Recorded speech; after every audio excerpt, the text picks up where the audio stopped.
പ്രിയപ്പെട്ടവരെ, ഞാൻ നിങ്ങളുടെ ജോസഫ് ചാക്കോയാണ്. ഇംഗ്ലീഷ് ലാംഗ്വേജ് അക്വിസിഷൻ പ്രോഗ്രാമിലെ ഇംഗ്ലീഷ് ട്രെയിനർ ജോസഫ് ചാക്കോ. ഇന്ന് ഞാൻ നിങ്ങളുടെ മുൻപിൽ എത്തിയിരിക്കുന്നത് ഇംഗ്ലീഷ് പഠിപ്പിക്കാനല്ല, ഒരു അഭ്യർത്ഥനയുമായാണ് നിങ്ങളുടെ മുൻപിൽ ഞാനിന്ന് എത്തിയിരിക്കുന്നത്. എനിക്കൊരു സുഹൃത്തുണ്ട് കണ്ണൂർ തളിപ്പറമ്പ് തട്ടേരി നെടുമുണ്ട എന്ന സ്ഥലത്ത്. 49 വയസ്സുള്ള സിബി വർഗീസ്.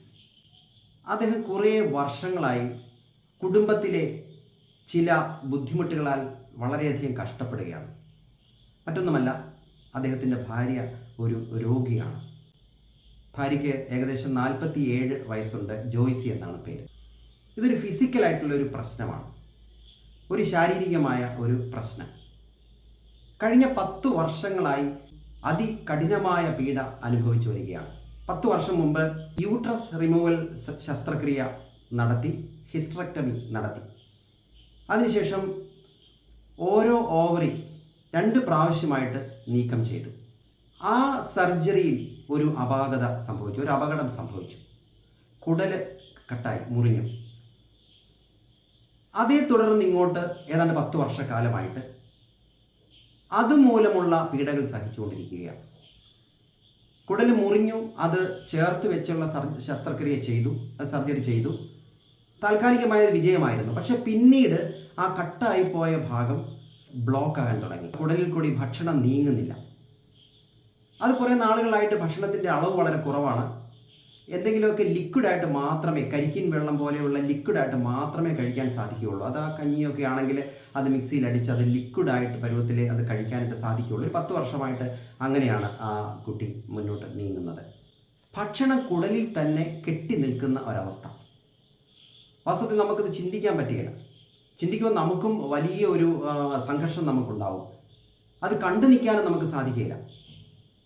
ഇപ്പോൾ ആ കുട്ടി ഒരു 3 ആഴ്ചക്കാലമായിട്ട് തളിപ്പറമ്പ് കോഓപ്പറേറ്റീവ് ഹോസ്പിറ്റലിൽ കഴിയുകയാണ്.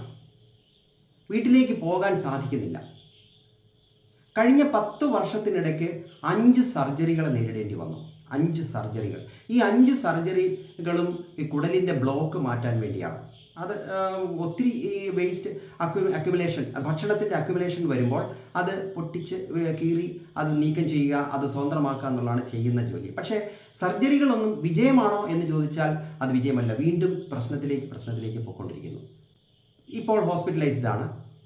കഴിഞ്ഞ 2 ആഴ്ച കാലമായി ഒരു തുള്ളി ഭക്ഷണം ഒന്നും കഴിക്കാനായിട്ട് സാധിക്കുന്നില്ല. ലിക്വിഡായിട്ടും സാധിക്കുന്നില്ല, ഒരു സോളിഡ് ആയിട്ട് ഒന്നും കഴിക്കാനായിട്ട് സാധിക്കുന്നില്ല. പട്ടിണിയാണ്.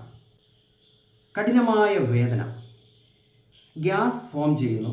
അങ്ങനെ പലതരത്തിലുള്ള ശാരീരിക പീഡകൾ അനുഭവിക്കുകയാണ്. അക്ഷരാർത്ഥത്തിൽ നരകയാതന.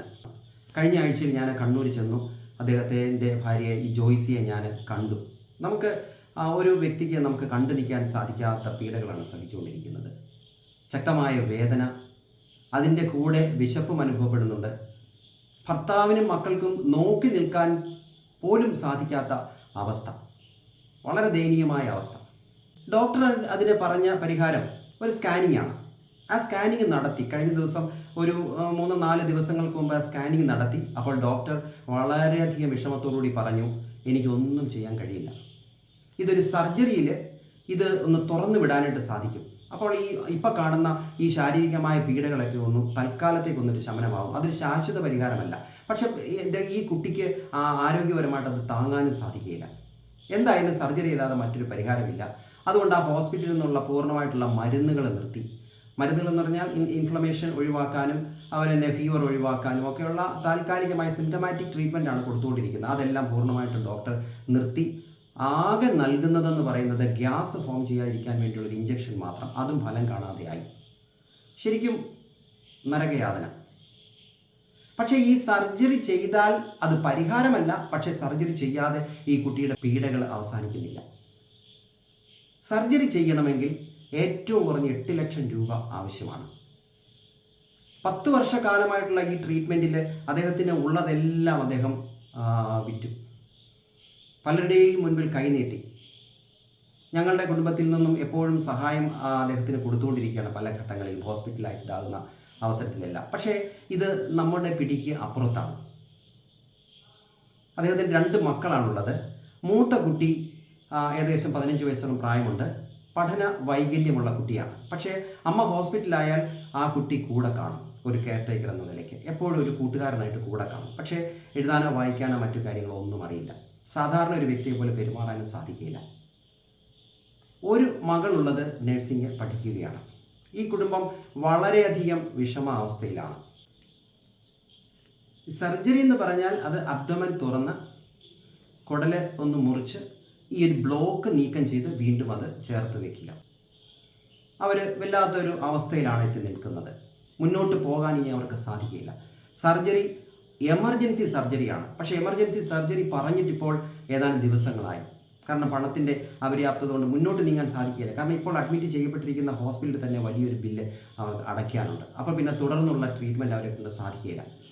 അപ്പോൾ ഞാൻ ഇങ്ങനെ ചിന്തിച്ചപ്പോൾ ഞാൻ നിങ്ങൾക്ക് പകർന്നു തരുന്ന കാര്യങ്ങൾ മനസ്സിലാക്കുന്ന പഠിക്കുന്ന ധാരാളം വ്യക്തികളുണ്ട്. ഏതാണ്ട് 22,500ഓളം പേര് ഉണ്ട്.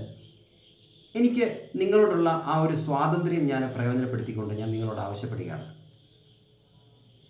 ഒരു ചെറിയ സഹായം ആ കുടുംബത്തിന് കൊടുത്താൽ തീർച്ചയായും ആ 4 പേരടങ്ങുന്ന കുടുംബം കുറേ നാൾ കൂടി ജീവിക്കും.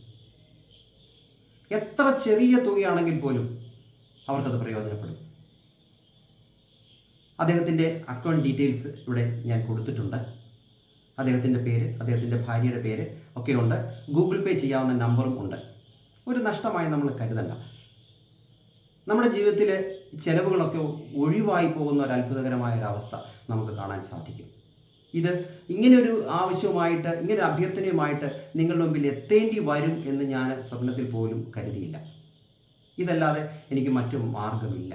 കാരണം ഞാൻ കുടുംബത്തിൽ ഞങ്ങൾ കൊടുക്കാവുന്നതിൻ്റെ അപ്പുറത്തേക്ക് ഞങ്ങൾ കൊടുത്തു കഴിഞ്ഞു. പക്ഷേ അതുകൊണ്ട് മാത്രം ഒന്നും ആകുന്നില്ല. ഈ 8 ലക്ഷം രൂപ സമാഹരിക്കുക എന്ന് പറയുന്നത് വളരെ ബുദ്ധിമുട്ടാണ്. അദ്ദേഹത്തെ പലരും സഹായിച്ചിട്ടുണ്ട്. പക്ഷേ ഈ ഒരു അവസ്ഥ തുടർന്ന് പോകുന്നത് കൊണ്ട് ആ സഹായിച്ചുകൊണ്ടിരിക്കുന്നവർക്ക് തുടർന്ന് സഹായം നൽകാനായിട്ടുള്ള അവസ്ഥയിലല്ല അവർ. അതുകൊണ്ട് നിങ്ങളൊന്ന് സഹായിക്കണം. ഈ വീഡിയോ നിങ്ങൾ കണ്ടാൽ ഉടൻ തന്നെ ദൈവനാമത്തിൽ ഈ ഒരു കുടുംബത്തിന് മുന്നോട്ട് പോകാൻ ആവശ്യമായ ചെറിയൊരു സാമ്പത്തിക സഹായം നിങ്ങൾ ചെയ്യണമെന്ന് ഞാൻ അഭ്യർത്ഥിക്കുകയാണ്. ഏറ്റവും പ്രധാനമായിട്ട് ഈ വീഡിയോ പരമാവധി ഷെയർ ചെയ്യണം, എല്ലാവരിലേക്കും എത്തട്ടെ. നിങ്ങൾ പ്രാർത്ഥിക്കുക. പണം കൊടുക്കാൻ സാധിക്കാത്തവരും എല്ലാവരും പ്രാർത്ഥനയോടുകൂടി ആയിരിക്കുക. അദ്ദേഹം എനിക്ക് അയച്ചു തന്ന ഒരു വോയിസ് ക്ലിപ്പ് നിങ്ങളെ ഞാൻ കേൾപ്പിക്കാം. ഡ്രസ്സ് 10 വർഷം മുന്നേ റിമൂവ് ചെയ്തതാണ്. അതിനുശേഷം 2 ഓവറി ഓരോ വർഷത്തിൻ്റെ ഇടവേളയ്ക്ക് ശേഷം 2 ഓവറി റിമൂവ് ചെയ്തു. അപ്പോഴാണ് കുടലിന് ഡാമേജ് ആയത്. അതിനുശേഷം ഈ 4 വർഷം മുന്നേ കുടലിൻ്റെ ഒരു ഭാഗം റിമൂവ് ചെയ്തു. അപ്പോൾ ആ റിമൂവ് ചെയ്ത ഭാഗത്തിനാണ് 3 ബ്ലോക്കുള്ളത്. അതിൻ്റെതാണ് ആ സ്കാൻ റിപ്പോർട്ട് കാണിക്കുന്നത്. ഏകദേശം ഒരു 10 വർഷത്തിന് മുകളിലായി എല്ലാം കൂടെ. 10 വർഷത്തിനൊരിക്കൽ 5 സർജറി കഴിഞ്ഞതാണ്. ചെറുകുടലിൻ്റെ ഒരു ഭാഗം 2 വർഷം മുന്നേ മുറിച്ചു മാറ്റിയതാണ്. അപ്പോൾ ആ യോജിപ്പിച്ച ഭാഗം വീണ്ടും ഒട്ടിപ്പിടിച്ച് പ്രശ്നമുണ്ട്. കൂടാതെ 2-3 സ്ഥലത്ത് കുടലിന് ബ്ലോക്കും ഉണ്ട്. എല്ലാവരും ഈ ഒരു കുടുംബത്തെ രക്ഷപ്പെടുത്താനുള്ള ശ്രമത്തിൽ പങ്കാളിയാകുമെന്ന് വിശ്വസിച്ചുകൊണ്ട് നിർത്തുന്നു.